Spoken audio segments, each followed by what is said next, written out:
Film ini diliris tahun 1998, yang bercerita tentang seorang pemuda yang cita-citanya ingin menjadi seorang inspektur polisi. Sampai dia menyogok Perdana Menteri. Namun dia dibunuh oleh inspektur polisi di dalam penjara. Tanpa berlama-lama, mari kita masuk di alur cerita filmnya. Ini dia, Het Yakan.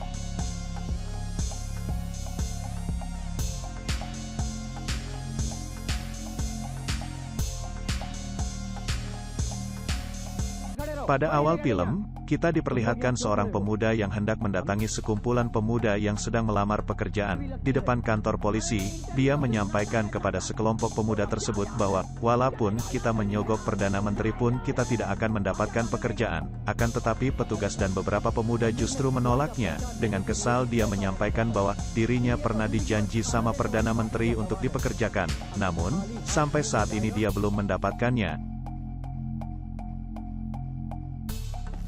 Scene pun berganti, terdapat sekelompok pemuda yang sedang merampok di bank, kemudian terjadi penembakan kepada beberapa petugas bank, yang hendak menelpon polisi. Setelah berhasil aksi pencurian, para perampok kabur hingga tiba-tiba akses jalan pun diblokir oleh polisi, hingga mereka menerobos jalur tersebut, aksi kejar mengejar pun terjadi.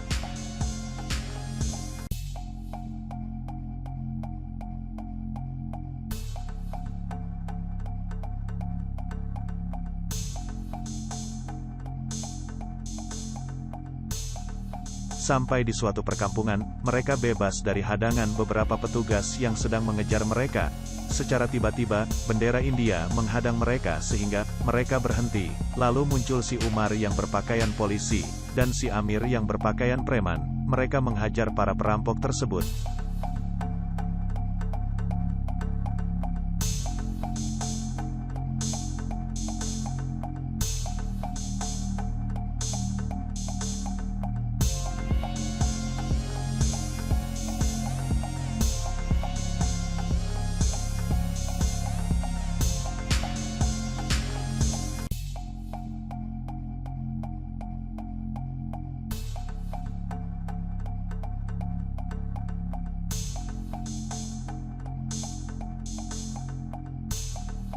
Dan para perampok pun dimasukkan ke dalam penjara. Lalu Umar pun diberikan penghargaan.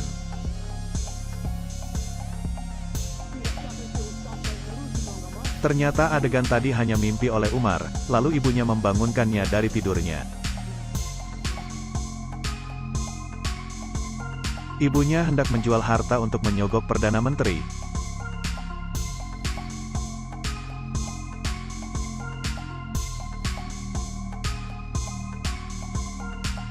Lalu dia bercerita sama teman-temannya, dan teman-temannya sepakat untuk mengumpulkan uang.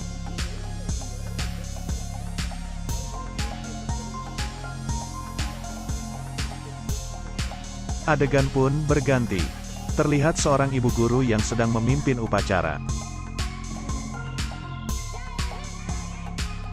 Namun ada seorang penjahat yang datang mengganggu upacara tersebut. Adu mulut pun terjadi antara ibu guru dan si penjahat itu. Hingga ibu guru mendapat perlakuan kasar dari penjahat itu. Penjahat itu memukul ibu guru tersebut dan mendorong hingga terjatuh pada kaki seorang inspektur polisi.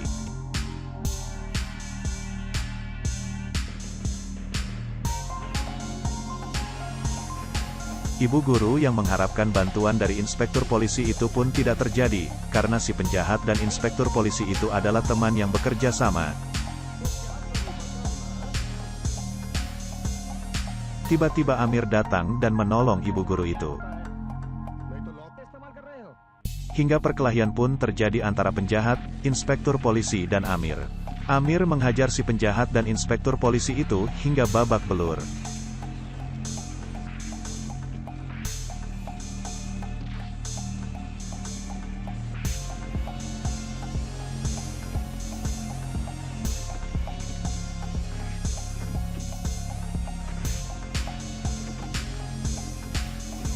Pada saat itu juga Perdana Menteri mendatangi tempat kejadian itu, dan memberhentikan perkelahian itu. Perdana Menteri itu pun berpura-pura mengasihani ibu guru itu dan berterima kasih sambil memuji Amir.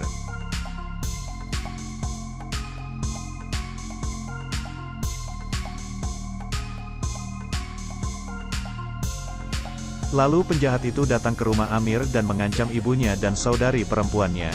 Setelah penjahatnya pergi, Amir pun datang, lalu ibunya memarahi Amir untuk tidak berkelahi mencampuri urusan orang lain.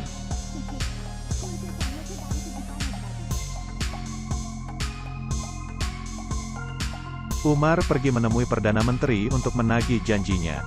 Namun semua itu sia-sia, Perdana Menteri menelpon polisi untuk menangkapnya dan membawanya ke penjara.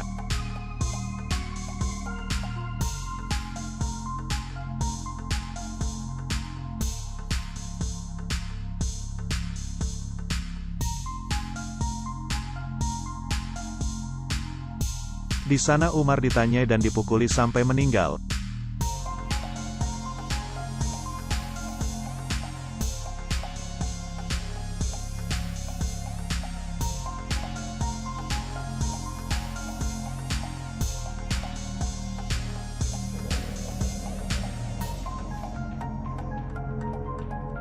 Dan Amir pun difitnah atas pembunuhan temannya itu. Lalu Amir diadili dan dinyatakan bersalah. Dan Amir pun dimasukkan ke dalam penjara.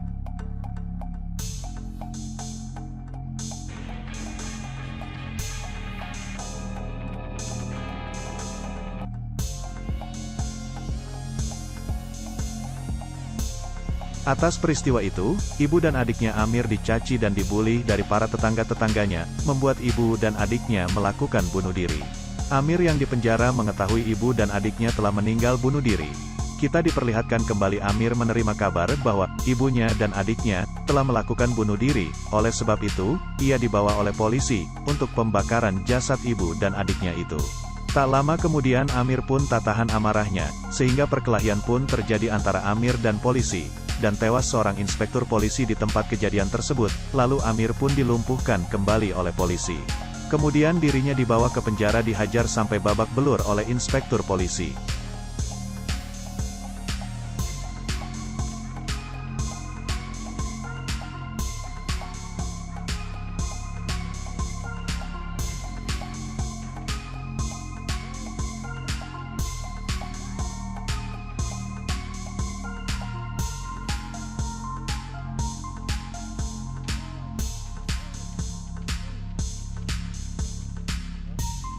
Amir pun tidak menyadarkan diri sampai dibawa ke rumah sakit.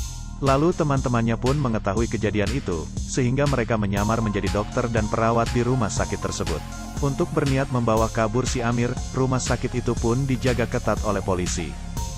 Sehingga mereka harus menemukan ide untuk membawa kabur Amir, dengan cara salah satu teman menciptakan kebakaran di sekitar ruangan di mana Amir dirawat. Pada saat itu juga Kumar dan pacarnya membawa Amir keluar di mana salah satu temannya bersiap di mobil ambulans.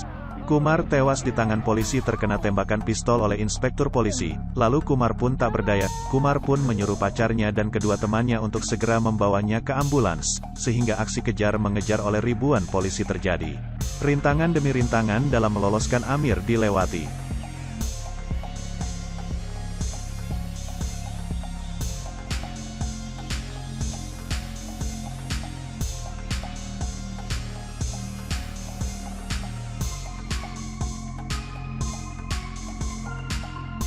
Mereka pun berhasil meloloskan diri dari kejaran polisi.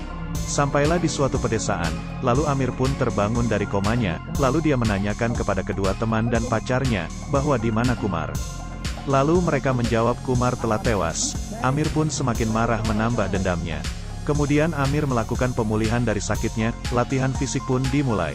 Di sisi lain, terlihat Perdana Menteri, inspektur polisi, dan pengacara sedang ketakutan karena akan terjadi balas dendam oleh Amir kepada mereka, yang disampaikan langsung oleh Amir melalui telepon.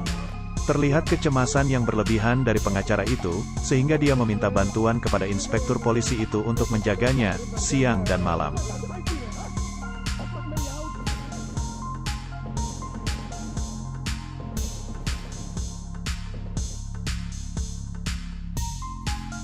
Namun tak lama kemudian terlihat seorang wanita sedang merayu si pengacara, diketahui dia adalah pancingan oleh Amir, karena melihat cewek cantik pengacara itu menyuruh inspektur polisi untuk meninggalkan dirinya. Dengan marah dan kesal inspektur polisi dan anak buahnya meninggalkannya.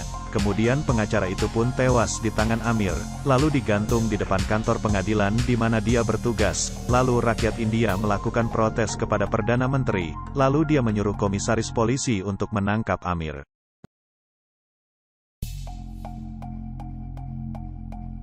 Siaga 1 pun dimulai untuk menangkap Amir dan kawan-kawannya. Lagi-lagi, si inspektur polisi salah menjalankan tugasnya, sehingga warga marah dan hendak membakar kantor polisi dan terjadi adu fisik antara warga dan polisi. Lalu datanglah komisaris polisi, di saat itu juga, perkelahian pun terhenti. Lalu si inspektur polisi pun dipecat dari tugasnya.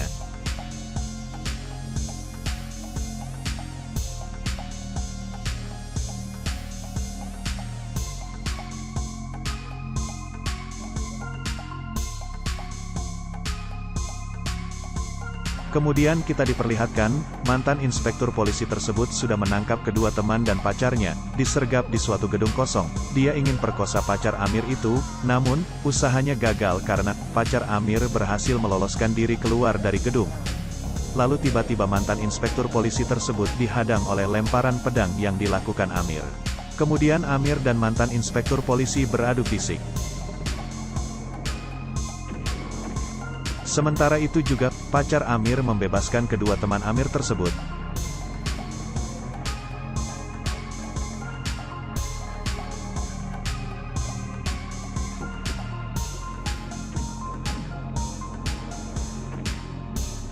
Ketika itu juga mantan inspektur tewas di tangan Amir.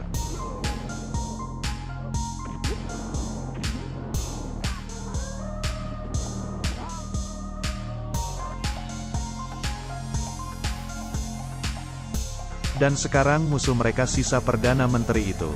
Sisi lain terlihat rumah Perdana Menteri sudah siaga 1. Kemudian mereka mencari akal untuk menyusut rumah Perdana Menteri dengan cara salah seorang teman Amir menembak ke sisi lain, untuk mengalihkan perhatian. Kemudian Amir pun dengan mudahnya memasuki rumah Perdana Menteri. Lalu dia dihadang oleh beberapa militer yang berjaga di situ. Adu fisik pun terjadi. Setelah Amir berhasil melumpuhkan beberapa militer tersebut, lalu ia pun dengan sigap memukul Perdana Menteri hingga babak belur. Sampai saat-saat terakhir mau menusuk Perdana Menteri itu dengan pedang, Amir ditembaki di lengan tangan oleh komisaris polisi.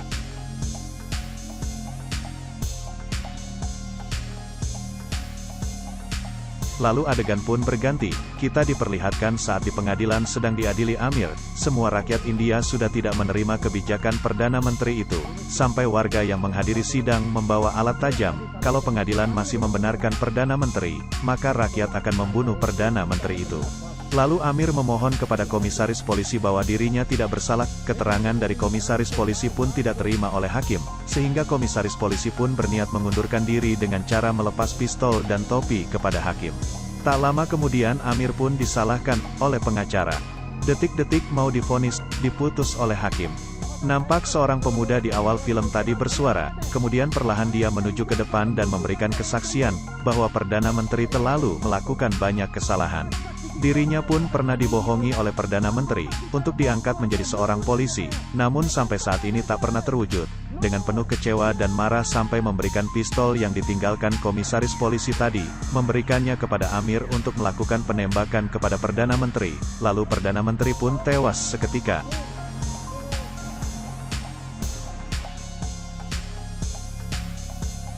Rakyat yang sudah berniat melakukan keributan pun tidak terjadi, dan film pun selesai.